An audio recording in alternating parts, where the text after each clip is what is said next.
Hi guys, how are you? कैसे हैं आप? एक बार फिर से आपका स्वागत है आपके अपने यूट्यूब चैनल हक आपका फतेह सीरीज का डे 26 में। आज हम डिस्कस करने वाले हैं अकाउंटिंग रेशोज। अकाउंटिंग रेशोज में हम सभी तरह के यहाँ पर क्वेश्चन डिस्कस करेंगे कि रेशो इंक्रीज होता है, डिक्रीज होता है, और डायरेक्ट न्यूमेरिकल क्वेश्चन कैसे पूछे जाते हैं अकाउंटिंग रेशोज से। कुछ इससे रिलेटेड बातें भी करेंगे। लेकिन उससे पहले यदि आप फर्स्ट टाइम चैनल पर आए हैं तो चैनल को सब्सक्राइब करना, वीडियो को लाइक करना बिल्कुल ना भूलें। तो अगर आपने चैनल सब्सक्राइब कर दिया है तो शुरू करते हैं आज की वीडियो को। और हमारे चैनल पर अब आपकी बीएसटी और ईपीएस अकाउंट के साथ साथ तैयारी चल रही है, तो आप उसकी भी वीडियो देख सकते हैं। तो आज की वीडियो का first question, state with reason. आपको रीजन देना है, रीजन बताना है। तो यहाँ पर whether repayment of the long term loan will result increase, decrease or no change of the debt to equity ratio। कह रहे हैं आपने रीपेमेंट कर दिया है, ठीक है। आपने रीपेमेंट कर दिया, ठीक है। अब रीपेमेंट किसका कर दिया आपने? रीपेमेंट कर दिया आपने लॉन्ग टर्म लोन का, जो आप पे लंबे समय के लिए उधार था, नॉन करंट लाइबिलिटी में था, उसको आपने वापस कर दिया। तो उससे क्या होगा? आपका रेशो इंक्रीज हो जाएगा, बढ़ जाएगा, कम हो जाएगा, या कोई फर्क नहीं पड़ेगा, ठीक है। तो आप ऐसे क्वेश्चन में कुछ भी मान सकते हैं। तो क्या देखिए, डेब्ट टू इक्विटी रेशियो दिया है, तो पहली बात तो आपको पता होना चाहिए कि डेब्ट टू इक्विटी रेशियो का फॉर्मूला क्या होता है। डेब्ट टू इक्विटी रेशियो, ठीक है। डेब्ट टू इक्विटी रेशियो किस में आता है? आपके सोल्वेंसी रेशियो में। ये दिखाता है बिजनेस की लॉन्ग टर्म सोल्वेंसी, कि अपने ऑब्लिगेशन को ये कितना सोल्वेंट है, मतलब अपने ये जो इस पर कर्जा है, सिंपल अगर लैंग्वेज में कहें, इसको वापस करने में सक्षम है या नहीं, कितना सक्षम है। तो इसका फॉर्मूला होता है आपका डेब्ट अपॉन इक्विटी। और अगर यहाँ बात करें आपके डेब्ट की, तो डेब्ट भी कौन सा होता है यहाँ पर? डेब्ट होता है यहाँ पर लॉन्ग टर्म डेब्ट। कौन सा होता है? लॉन्ग टर्म डेप्थ से मतलब होता है यहाँ पर, ठीक है, लॉन्ग टर्म डेप्थ। तो यहाँ पर आप देखिए, आपका मान लेते हैं ये जो डेप्थ था, वो आपका डेप्थ 2 लाख था, ठीक है। डेप्थ कितना था? कर्जा 2 लाख था। इक्विटी कितनी थी? इक्विटी मान लेते हैं आपकी, इक्विटी थी आपकी यहाँ पर 1 लाख मान लेते हैं, ठीक है। 1 लाख थी आपकी इक्विटी। अब रेशो क्या आएगा इसका? टू इज टू वन आएगा, ठीक है। और अब वो कह रहा है कि आपने लॉन्ग टर्म का पेमेंट कर दिया, तो लॉन्ग टर्म डेब्ट मतलब ये रहा, इसका पेमेंट कर दिया, तो आप अब जो फर्म पर कर्जा कम हो गया।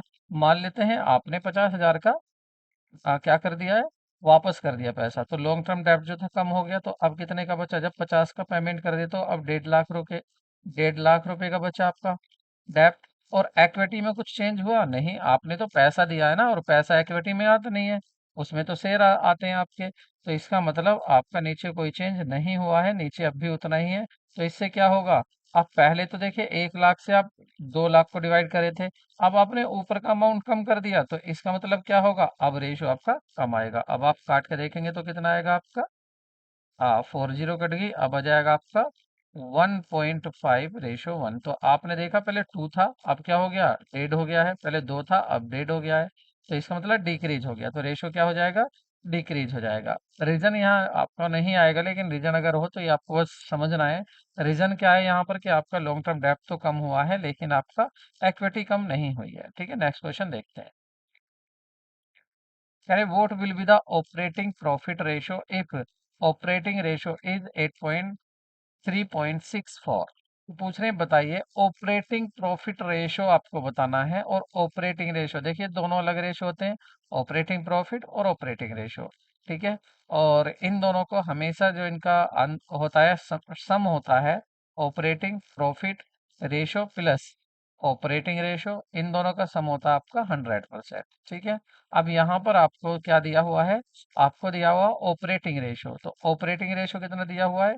83.64, ठीक है। और प्लस पूछा क्या है? ऑपरेटिंग प्रॉफिट रेशो को पूछ रहा है। इधर 100 है आपका, तो ये क्या होगा? उधर जाकर माइनस हो जाएगा, तो ऑपरेटिंग रेशो इजिकल टू क्या हो जाएगा? 100 माइनस 83.64। तो आंसर आपका आ जाएगा, आंसर आ जाएगा आपका यहाँ पर 16.36%, ठीक है। तो ये आ जाएगा आपका ऑपरेटिंग रेशो। तो सही आंसर क्या होगा आपका? 16.36, मतलब ऑप्शन ए। नेक्स्ट क्वेश्चन देखते हैं।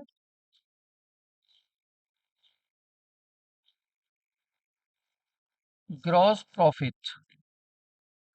So this question is gross profit ratio of a company. एक कंपनी का ग्रॉस प्रॉफिट रेशो दिया है 50%। ठीक है। और यहाँ पर 50% ग्रॉस प्रॉफिट रेशो दिया हुआ है। और आपको बताना है state whether the decrease increase rent received by 15,000 will. तो देखिए 15,000 रुपये का किराया मिल गया। ठीक है। 15,000 रुपये किराए में मिल गए। तो इससे बताओ 15,000 रुपये मिलने से इंक्रीज होगा रेशो, डिक्रीज होगा, या कोई चेंज नहीं होगा? तो देखिए यहाँ पर कोई फर्क नहीं पड़ने वाला हुआ। क्यों? क्यों फर्क नहीं पड़ेगा कोई? क्योंकि जो आपका ग्रोस प्रॉफिट रेशो होता है, उसका फॉर्मूला होता है आपका ग्रोस प्रॉफिट। क्या होता है? इन सभी फॉर्मूले को आप याद कर लें। Gross profit upon net sale, revenue from operation भी कह सकते हैं इसको, रेवेन्यू। तो नेट सेल्स और इंटू 100 होता है। अब देखें यहाँ क्या कोई रेंट मिलने से सेल बढ़ी? नहीं बढ़ी। क्या ग्रोस प्रॉफिट बढ़ा? नहीं, क्योंकि रेंट जो होता है ये क्या है आपका? Indirect expenses. और इनडायरेक्ट एक्सपेंसेस कहाँ आता है आपका? प्रॉफिट एंड लॉस अकाउंट में आता है। और हम पी एंड एल की बात नहीं कर रहे हैं, हम बात कर रहे हैं ट्रेडिंग अकाउंट की, जिसमें आपका ग्रोस प्रॉफिट फाइंड किया जाता है। तो यहाँ इस पे कोई असर नहीं पड़ेगा। ठीक है। तो इसका मतलब कोई चेंज नहीं होगा। नेक्स्ट क्वेश्चन देखते हैं। कह रहे current ratio of a company. किसी कंपनी का करंट रेशो दिया हुआ है 3:1। आपको बताना है, रीजन बताना है कि पेमेंट कर दिया है किसका, और वो पेमेंट कर दिया है किसका? पेमेंट कर दिया है क्रेडिटर का। ठीक है। तो इससे क्या होगा? रेशो कम हो जाएगा, ज्यादा हो जाएगा, बढ़ जाएगा? देखिए रेशो क्या दिया हुआ है? 3:1। आप इसको ऐसे मान लें कि देखिए करंट रेशो, आपका जो करंट रेशो का फॉर्मूला होता है वो होता है current asset upon current liability. ठीक है। और करंट यहाँ पर ये दिया हुआ है 3:1, तो इसको मान लेते हैं हम 3 लाख। क्या है? 3 लाख दी हुई है आपकी करंट एसेट। ठीक है। 3 लाख क्या है आपकी? करंट एसेट है। अपॉन आपका 1 लाख क्या है यहाँ पर? करंट लाइबिलिटी है। ठीक है, करंट लाइबिलिटी। मान लेते हैं यहाँ पर आपने जो क्रेडिटर को कितना, हाँ मान लेते हैं क्या दिया हुआ है, क्रेडिटर का पेमेंट कितना कर दिया? 20,000 रुपये। इसका मतलब क्या हुआ? आपकी एक तो यहाँ से 20,000 रुपये तो यहाँ से कम हो गए करंट एसेट से, क्योंकि कैश कम हो गया। तो अब कितना बचेगा आपका? अब बचेगा 2,80,000। ठीक है। और इसी तरह से आपका नीचे करंट लाइबिलिटी जो तगादा था, क्रेडिटर भी तो करंट लाइबिलिटी में आते हैं, ट्रेड पेबल में आते हैं। ट्रेड पेबल में क्या क्या आता है? ट्रेड पेबल में आता है आपका एक तो क्रेडिटर। ठीक है, एक तो क्रेडिटर्स आते हैं, और दूसरा आता है यहाँ पर आपका बिल्स पेबल। ठीक है, ये दो चीज आती हैं। तो ट्रेड पेबल कहाँ आता है? ये आता है आपका करंट लाइबिलिटी में। तो इसका मतलब आपकी करंट लाइबिलिटी जो थी वो भी कम हो गई। तो वो भी 20,000 रुपये कम कर दो। अब कितनी बची? 80,000 रुपये की बची। ठीक है। अब कट करके देखो, देखिए 4 जीरो से ये 4 जीरो काट देते हैं, और 8 से इसको काटेंगे, 8 1 जा 8, 8 से इसको काटिए, अब क्या आएगा? 8 3 जा। ठीक है, 8 3 जा कितना होगा? 24। फिर बचे आपके 0.85 जा, तो ये आ रहा है आपका रेशो 3.5:1। पहले कितना था? पहले था आपका 3:1। अब कितना है? 3.5:1। तो क्या हुआ? आपका जो रेशो था वो क्या हुआ? इंक्रीज हो गया, बढ़ जाता है। तो ऑप्शन क्या होगा आपका? इंक्रीज। रेशो आपका बढ़ जाएगा, करंट रेशो बढ़ जाएगा यदि आप क्रेडिटर को पेमेंट कर देते हैं। ठीक है। नेक्स्ट क्वेश्चन देखते हैं। Quick ratio of a company is 1:5, 1.5:1. State given reason whether the ratio will improve, या decline या not change on the payment of dividend by the company. Company को डिविडेंड दे दिया, तो इसका फॉर्मूला क्या होता है? देखिए क्विक रेशो की अगर बात करें यहाँ, तो ये भी इसी कैटेगरी में आता है। दोनों ही किस में आते हैं? आपके शॉर्ट टर्म सोल्वेंसी दिखाते हैं। ठीक है, करंट लिक्विडिटी दिखाते हैं। लिक्विडिटी फॉर्मूला होता है, लिक्विडिटी रेशो होते हैं ये। तो क्विक का दूसरा नाम क्या होता है? क्विक का होता है acid test ratio. Acid test ratio भी इसमें होता है। और इसका नेक्स्ट नेम होता है आपका, और तीसरा नाम होता है इसका लिक्विड रेशो। लिक्विड रेशो, इसका फॉर्मूला क्या होता है? इसका फॉर्मूला होता है लिक्विड एसेट इसका फॉर्मूला होता है आपका लिक्विड एसेट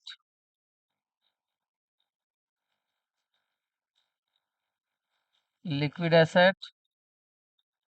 और अपॉन आपका करंट लाइबिलिटी। लिक्विड एसेट कैसे आती हैं? जो आपकी करंट एसेट होती हैं, क्या होती हैं?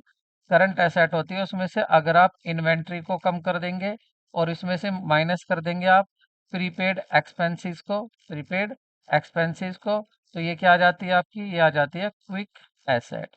ठीक है, करंट एसेट में से। तो यहाँ पर हम बात इसकी कर रहे थे, तो कितना दिया हुआ है? ये दिया हुआ आपको 1:1। ठीक है, तो यहाँ पर इसको मान लेते हैं कि पहला कितना दिया हुआ है। पहले को मान लेते हैं कि पहला दिया हुआ है आपका, आप मल्टीप्लाई कर देते हैं 1-1 लाख की, तो ये हो जाएगा आपका 1.5 लाख। ठीक है, अपॉन, और 1 लाख के नीचे करेंगे तो 1 लाख। ठीक है, ये आपका रेशियो दिख गिवन है, ये हमने मान लिया। ये क्या है ऊपर? ये है ऊपर जो दिया हुआ है, ये क्या है? Quick liquid asset. ठीक है, क्विक एसेट या लिक्विड एसेट। अब क्या कहा है? इन्होंने कहा है कि कंपनी ने क्या किया है? कंपनी ने give reason whether the will improve decline change the payment of the dividend. Dividend का पेमेंट कर दिया है। अब डिविडेंड का पेमेंट करने से क्या होगा? डिविडेंड का पेमेंट करने से, डिविडेंड किस में आता है आपका? तो ये आपका डिविडेंड भी किस में आ जाता है? ये भी आपकी करंट लाइबिलिटी में ही आ जाता है। ठीक है, तो क्या हो रहा है? आपका पैसा भी कम होगा, क्योंकि पैसा किस में आता है? ये करंट एसेट में आता है। ठीक है, तो आपकी यहाँ करंट लाइबिलिटी भी कम हो रही है और करंट एसेट भी कम हो रही है।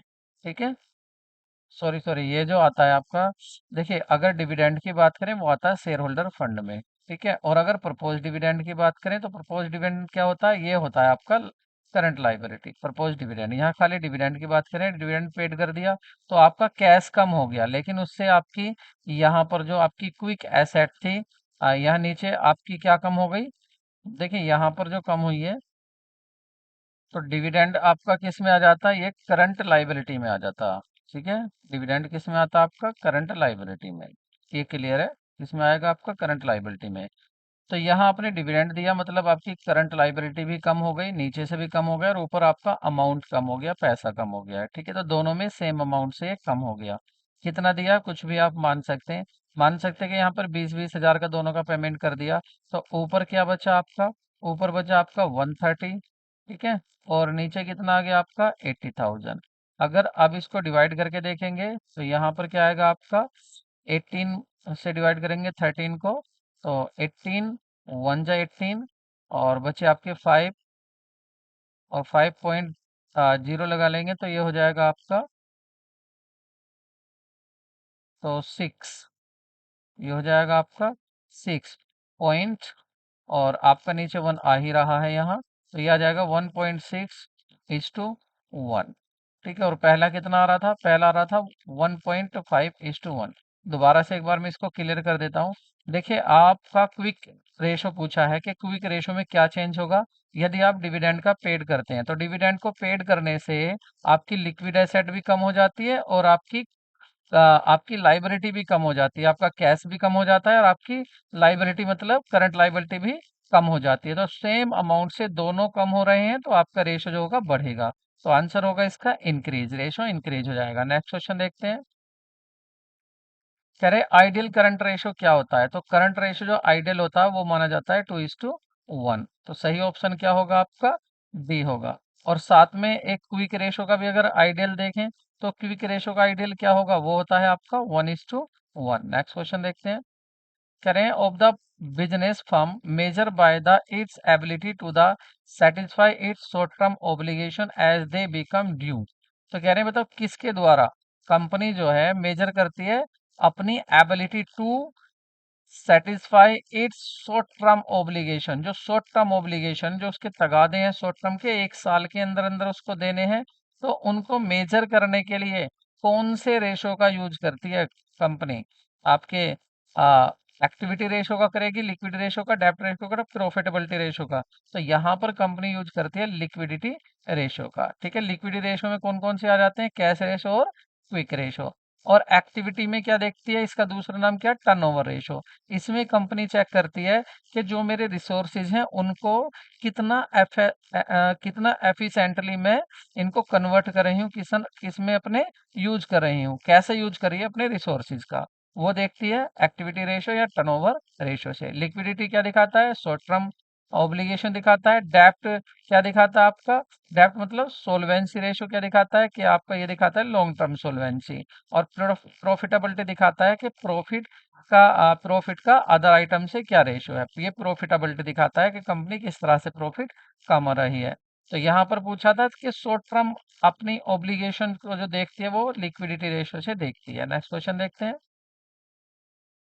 कह रहे हैं कि in the following calculate inventory turnover ratio. आपको क्या फाइंड करना है, इन्वेंट्री टर्नओवर रेशो। और दिया हुआ क्या है, revenue from operation 2 lakh, average inventory दी हुई है आपको 20,000, ग्रॉस प्रॉफिट रेशो दिया हुआ है आपको 10%।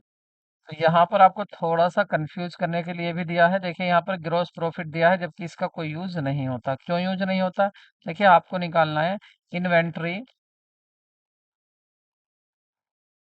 Inventory turnover ratio, inventory turnover ratio. और इसका फॉर्मूला क्या होता है, इसका फॉर्मूला होता है आपका कॉस्ट ऑफ गुड सोल्ड। क्या होता है, cost of revenue from operation.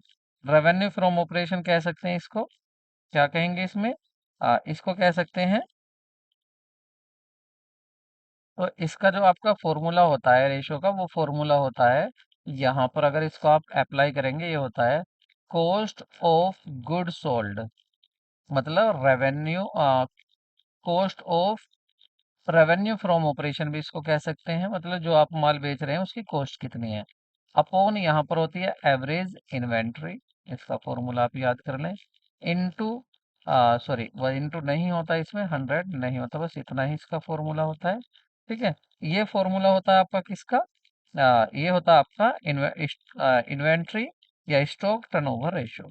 ठीक है, तो अब ये फॉर्मूला लगाने के लिए आपको पास ग्रोस क्या कॉस्ट है, ये तो आपने कितने का माल बेचा है वो है।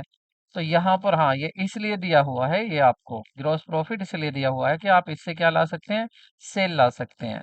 ठीक है, मतलब ग्रॉस प्रॉफिट ला सकते हैं। तो पाल देखिए आपको क्या दिया हुआ है, पहले इसको देखेंगे आप, ग्रॉस प्रॉफिट रेशो दिया है। ठीक है, ग्रॉस प्रॉफिट रेशो कितना दिया हुआ है और इसका फॉर्मूला क्या होता है। ग्रॉस प्रॉफिट रेशो का अगर आप फॉर्मूला लिखेंगे, अभी देखा था हमने, तो क्या होता है, ग्रॉस प्रॉफिट अपोन क्या होता है, अपोन होता है नेट सेल। अभी देखा था पीछे हमने, क्या होता है, नेट सेल इनटू 100 होता है। तो यहाँ पर ग्रॉस प्रॉफिट कितना दिया हुआ है, ये दिया हुआ आपका 10। ठीक है, 10 दिया हुआ है। और ग्रॉस प्रॉफिट क्या है पता नहीं, ग्रॉस प्रॉफिट रेशो दिया हुआ है 10, और अपॉन नेट सेल कितनी है, ये दी हुई है आपकी 2 लाख। ठीक है, इनटू आपका 100 होगा। अब जीपी कितना जाएगा यहाँ से, देखिए ये 2 लाख जो है इसकी मल्टीप्लाई में पहुंचेगा 10 की, और ये 100 डिवाइड करेगा इसको।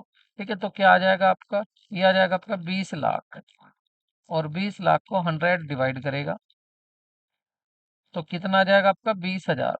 ठीक है, तो ग्रोस प्रॉफिट कितना है, 20,000। अब आप एक बात देखिए, कोई चीज आपने 2 लाख रुपए की बेची है। ठीक है, कोई चीज आपने कितने की बेची है, 2 लाख की। इसमें प्रॉफिट है आपका ग्रोस प्रॉफिट कितना, 20,000 का। इसका मतलब आपकी ये चीज बनी कितने की थी, तो ये आपकी बनी थी 1,80,000 की। ठीक है, तो ये है cost cost of good sold. क्या है ये, cost of good sold, COGS। ठीक है, अब आ जाइए वापस अपने यही फॉर्मूले पर। तो देखिए कॉस्ट ऑफ गुड सोल्ड कितनी दी हुई है, कॉस्ट ऑफ गुड सोल्ड दी हुई है आपको, मतलब निकाली है आपने भी 1,80,000। इसको यहाँ लिख लेते हैं, अपॉन एवरेज इन्वेंट्री कितनी है आपकी, ये है आपकी 20,000। 20,000 लिख देते हैं, 4 जीरो से 4 जीरो कैंसिल हो जाएंगी, 2 1 जा 2, और 2 9 जा, मतलब 9 आ गया, 9 टाइम्स। ठीक है, 9 टाइम्स, 9 गुना, तो 9 टाइम्स कहाँ है, ऑप्शन ए आपका करेक्ट होगा। तो ए ऑप्शन आपका सही है। नेक्स्ट क्वेश्चन देखते हैं। तो ये भी काफी अच्छा क्वेश्चन है, आपको सोचने के लिए मजबूर कर रहा है कि सोचिए और बताइए। कह रहा है what will be the impact on issue of 5 lakh equity share ₹5 lakh. मतलब आपने 5 लाख रुपए के इक्विटी शेयर इशू कर दिए हैं, किसको, वेंडर को। और क्यों किए हैं? क्योंकि उस वेंडर से आपने बिल्डिंग परचेज की है, ठीक है। और ऑन द डेप्ट एंड इक्विटी, अब आपको बताना है कि बताइए डेप्ट और इक्विटी रेशो पर क्या फर्क पड़ेगा। देखिए आपको पता है डेप्ट टू इक्विटी रेशो जो है इसका फॉर्मूला होता है डेप्ट डेप्ट अपॉन इक्विटी, ये फॉर्मूला होता है इक्विटी। अब आप देखिए जब आप शेयर इशू कर रहे हैं तो इससे क्या होगा, आपकी इक्विटी जो है वो इंक्रीज हो जाएगी। लेकिन जो डेप्ट है, कर्जा थोड़ी ना बढ़ेगा, क्योंकि आपने तो एसेट खरीदी है। तो यहाँ पर कोई फर्क नहीं पड़ रहा। तो डेप्ट तो सेम रहेगा, लेकिन जो आपकी इक्विटी है वो बढ़ जाएगी। तो यहाँ पर चलते देखिए, डेप्ट इंक्रीज होएगा नहीं, डेप्ट सेम रहेगा बी में। हाँ ये सही कह रहा, बी में डेप्ट तो रहेगा सेम, लेकिन इक्विटी इंक्रीज हो जाएगी, तो ऑप्शन आपका बी सही है। और देखिए डेप्ट डिक्रीज होगा नहीं, डेप्ट remain same and equity will increase, equity आप इंक्रीज, तो आपकी डेप्ट विल रिमेन सेम और इक्विटी ये डिक्रीज था, यहाँ थोड़ी ये मिस्टेक है थोड़ी।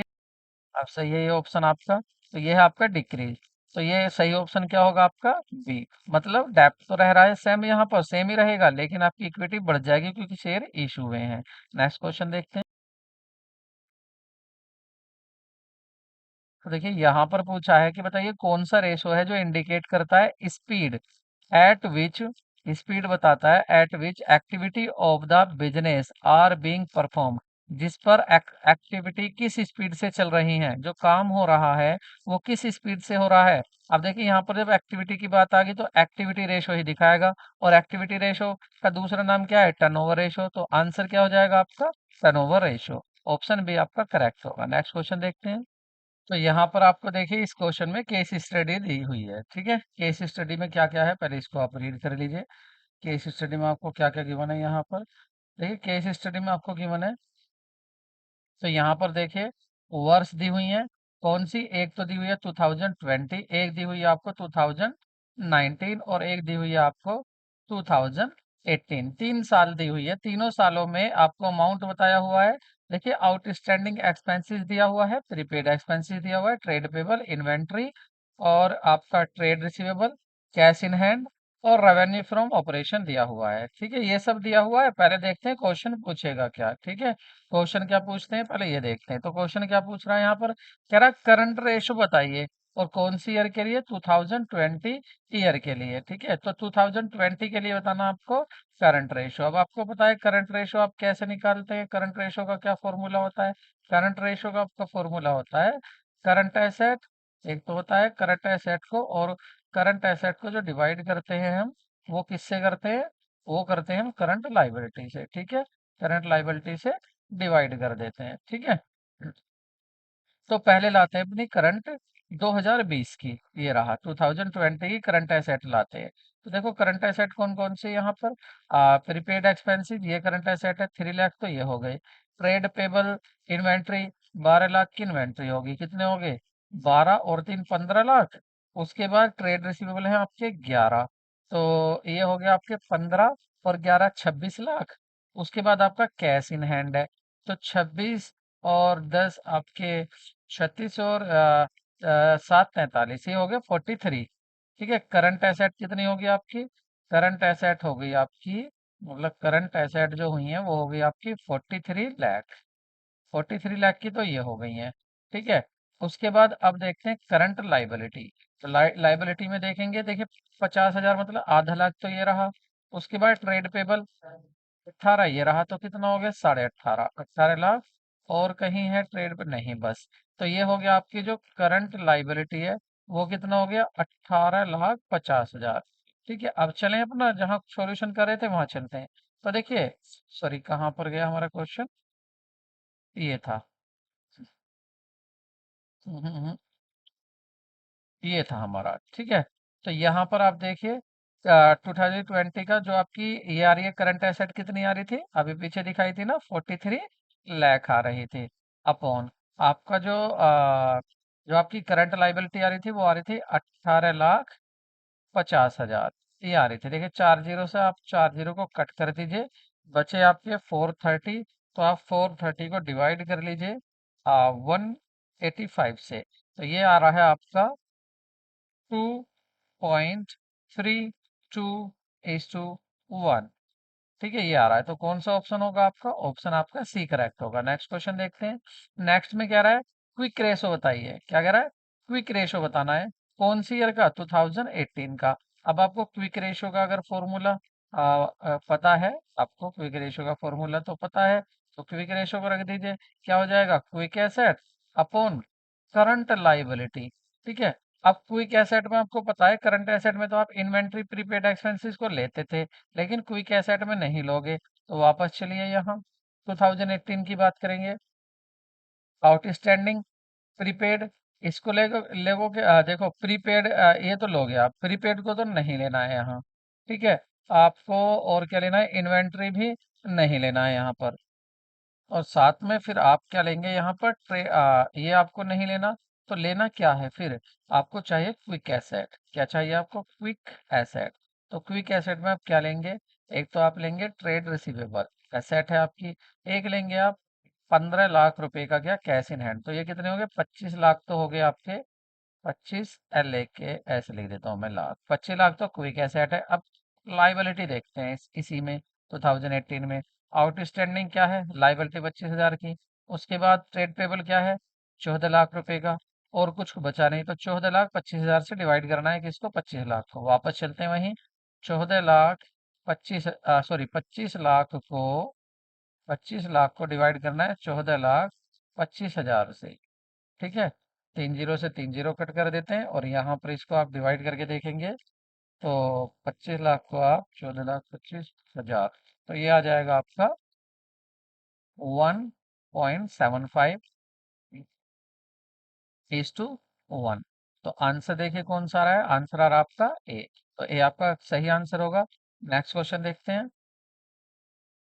तो यहाँ पर पूछा हुआ है आपसे, यहाँ क्या पूछा है? इन्वेंट्री टर्नओवर रेशो पूछा गया है। कौन सी ईयर का? 2020 का पूछ रहा है। कौन सी ईयर का? 2020 का।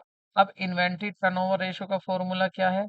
इन्वेंट्री टर्नओवर रेशो का फॉर्मूला क्या है? ये होता है आपका cost of goods sold. Cost of goods sold. ठीक है। और अपोन में होता है आपका एवरेज इन्वेंट्री। ये फॉर्मूला होता है एवरेज इन्वेंट्री। अब देखते हैं हम, हमें 2020 में क्या क्या दिया हुआ है।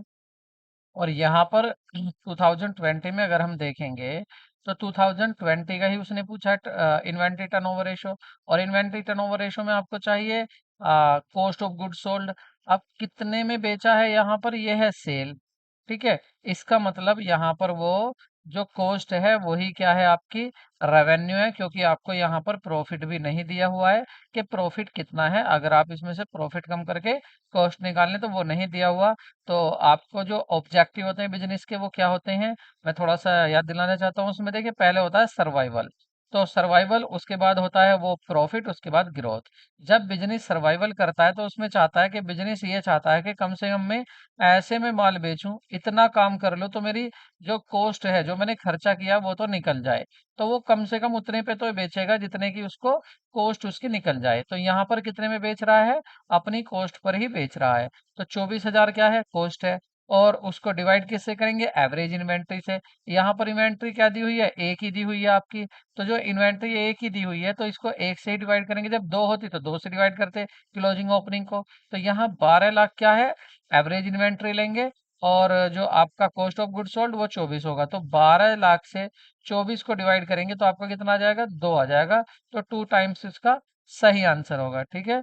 2 टाइम्स सही आंसर। देखो यहाँ 2 टाइम्स नहीं था, ये मैंने कर दिया है अब। ठीक है। तो यहाँ पर कितना आ गया? 24 लाख आ गया था। ठीक है। और उसको डिवाइड कर दिया आपके 12 लाख से। डिवाइड किया तो क्या आ गया आपका? 2 टाइम्स आ गया। ठीक है। नेक्स्ट क्वेश्चन देखते हैं। नेक्स्ट क्वेश्चन है आपका असर्शन रीजन का। देखिए, यहाँ आपको दोनों पढ़ने हैं, दोनों पढ़ के बताना है कौन सी बात सही है। असर्शन देखिए, आपको असर्शन ए सही है, आपको ये बताना है। फिर बताना है रीजन सही है या नहीं। और साथ में ये भी बताना है कि ये जो आर रीजन है, ये ए को सही एक्सप्लेन कर रहा है, मतलब ए के बारे में सही बात बता रहा है या नहीं।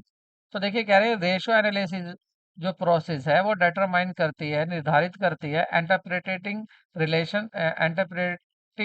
Relationship between the items of financial statement, जो फिनेंशियल स्टेटमेंट के आइटम्स होते हैं उनके बीच में रिलेशनशिप को ये इंटरप्रेट करती है, डिटरमिन करती है। और इससे क्या होता है, टू प्रोवाइड मीनिंगफुल अंडरस्टैंडिंग, ठीक है, of the performance and financial position of enterprises.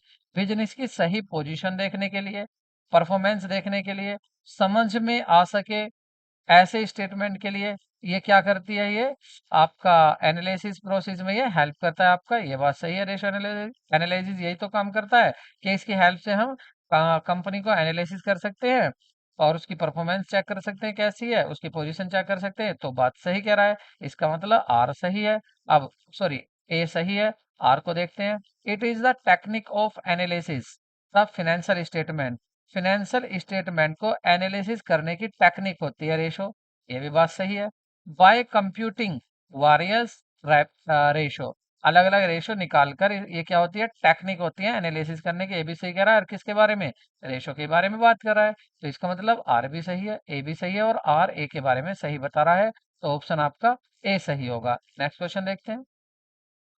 ये भी असर्शन रीजन वाला क्वेश्चन है। देखिए कह रहा है कि असर्शन कह रहा है कि इन्वेंट्री टर्नओवर रेशो बताता है how well a company is turning inventory into sale. वो बताता है कितनी अच्छी तरीके से एक कंपनी अपनी इन्वेंट्री को सेल में बदल रही है। बात सही है, सही बता रहा है। यही तो बताता है कि इन्वेंट्री को कितना अच्छे से आप कन्वर्ट कर रहे हैं सेल में। सही है। रीजन कह रहा है कि इन्वेंट्री टर्नओवर जो होता है वो शो करता है, क्या शो करता है, रिलेशनशिप, संबंध बताता है किसके बीच में, cost of revenue from operation during the year और एवरेज इन्वेंट्री जो रखी गई है पूरी साल में। तो सही बात है, ये तो फॉर्मूला ही होता है cost of good sold upon average inventory. तो ये भी बात यहाँ सही कह रहा है। इसका मतलब ए भी सही है, आर भी सही है, और आर ए की सही एक्सप्लेन कर रहा है। तो इसका ऑप्शन क्या होगा आपका, दोनों सही है। करेक्ट एक्सप्लेनेशन मतलब ए, ऑप्शन ए सही होगा। नेक्स्ट क्वेश्चन देखते हैं। तो accounting ratio can be used to know strong and weak points of the business। Business का स्ट्रॉन्ग और वीक पॉइंट का पता चलता है किससे, अकाउंटिंग रेशो से। बात सही कह रहा है। रेशो आर देखते हैं। रेशो एनालिसिस इज टेक्निक, ये एक टेक्निक होती है। हाँ जी, टूल्स हैं, टेक्निक है ये। किस चीज की, of analysis of financial statement, financial statement की। तो दोनों बात सही है, और सही एक्सप्लेन भी कर रहा है, उसी के बारे में बात कर रहा है। तो ऑप्शन क्या होगा इसका यहाँ पर, इसका भी क्या होगा आपका, ए ही होगा। ठीक है, ए चल रहे हैं। नेक्स्ट क्वेश्चन देखते हैं।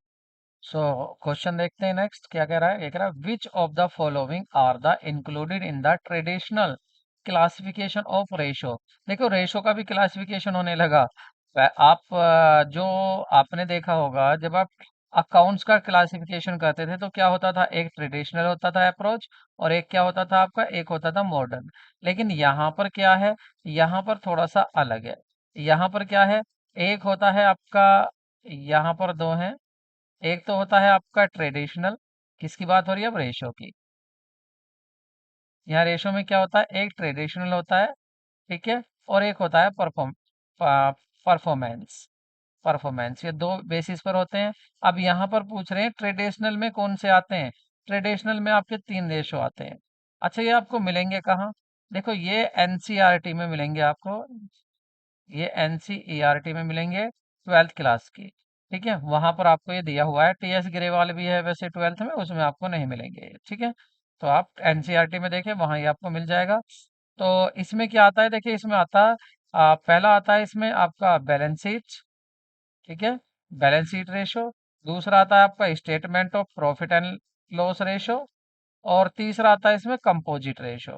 तीसरा आता है कंपोजिट रेशो। ये आता है ट्रेडिशनल में। और बाकी आपके लिक्विडिटी, सोलवेंसी, टर्नओवर रेशो और प्रॉफिटेबिलिटी रेशो, ये चार किस में आ जाते हैं, ये परफॉर्मेंस परफॉर्मेंस बेस में आ जाते हैं। यहाँ से ट्रेडिशनल पूछा है, तो देखिए कौन कौन सा होगा आपका, profit and loss, statement of profit and loss होगा, बैलेंस शीट होगा, और आपका कंपोजिट होगा। मतलब दो, तीन, पाँच। तो दो, तीन, पाँच, ऑप्शन ए ही आ रहा है। ऑप्शन ए आपका करेक्ट होगा। ठीक है, तो ये है ट्रेडिशनल टाइप ऑफ या classification of ratios, balance sheet, P and L और कंपोजिट। ये आपको याद रखना है। नेक्स्ट क्वेश्चन देखते हैं। तो यहाँ पर ग्रोस प्रॉफिट रेशो दिया हुआ है 50%। स्टेट विच रीजन, देखिए ये आपको फर्स्ट क्वेश्चन जो था ये वही है आपका, ये रिपीटेड था। देखिए ये रहा, मैंने यहाँ भी बताया था इसको। अच्छा, ये फर्स्ट क्वेश्चन ही आपका दोबारा से आया है यहाँ, डिक्रीज स्टेट, यहाँ कौन सा है, फॉलोइंग 20% का है। मुझे लग रहा है कि रिपीटेड क्वेश्चन है हमारा, नहीं है। चलो देख लेते हैं इसको। तो ये रिपीटेड नहीं है, ठीक है। तो यहाँ पर ग्रोस प्रॉफिट रेशो क्या दिया कंपनी का, 50% दिया हुआ है। हाँ, ये क्वेश्चन मैं पहले भी डिस्कस कर चुका हूँ आपसे, दोबारा आया है। देखिए आपको दिया हुआ है कंपनी का ग्रोस प्रॉफिट रेशो दिया हुआ है कितना, 50%, ठीक है। और अब आपको क्या मिलता है, रेंट रिसीव्ड होता है। अब देखिए ग्रोस प्रॉफिट जो निकाला जाता है वो आपका ग्रोस प्रॉफिट अपॉन आपकी रेवेन्यू की बात होती है, और यहाँ पर ये जो आता है ट्रेडिंग की बात है। और जो रेंट रिसीव्ड हो रहा है उससे क्या है आपका नेट प्रॉफिट पे तो फर्क पड़ेगा, क्योंकि ये क्या है, इनडायरेक्ट एक्सपेंसेस है। और ये क्या करेगा, ये आपको इससे क्या होगा कि आपका जो नेट प्रॉफिट है वो बढ़ जाएगा, ग्रोस प्रॉफिट पर कोई फर्क नहीं पड़ने वाला। तो ऑप्शन क्या होगा, there will be no change in gross profit, option आपका सी होगा। पीछे भी ये क्वेश्चन हो चुका है, ठीक है। नेक्स्ट क्वेश्चन देखते हैं। क्विक रेशो दिया हुआ है आपको 1.5, state the given reason which ratio is improve decline and change in the payment of the dividend. ये डिविडेंड का भी मैं पहले कर चुका हूँ, ये देखिए आपके हो चुके हैं ये रेशो, ठीक है। पहले भी इसकी बात हुई थी, अभी शुरू में मैंने आपको इसको बता दिया था। तो इसमें क्या है आपका, इससे क्या होगा, यहाँ पर क्विक रेशो कितना दिया आपको 1.5, और आप क्या कर रहे हैं, आप कर रहे हैं क्या दे रहे हैं, आप डिविडेंड का पेमेंट कर रहे हैं। तो इससे क्या होगा, आपकी करंट एसेट भी, करंट एसेट क्विक में क्या हो, क्विक एसेट, तो यहाँ पर आपकी क्विक एसेट भी कम हो जाएगी, ठीक है। और आपका करंट लाइबिलिटी भी कम हो जाएगी, क्योंकि कैश कम हो जाएगा, पहली बात। दूसरा, करंट लाइबिलिटी में डिविडेंड कम करे हो, ये कम करंट में से कम हो जाएगा। तो दोनों में ही कम हो रहा है, ठीक है, दोनों में ही कम हो रहा है।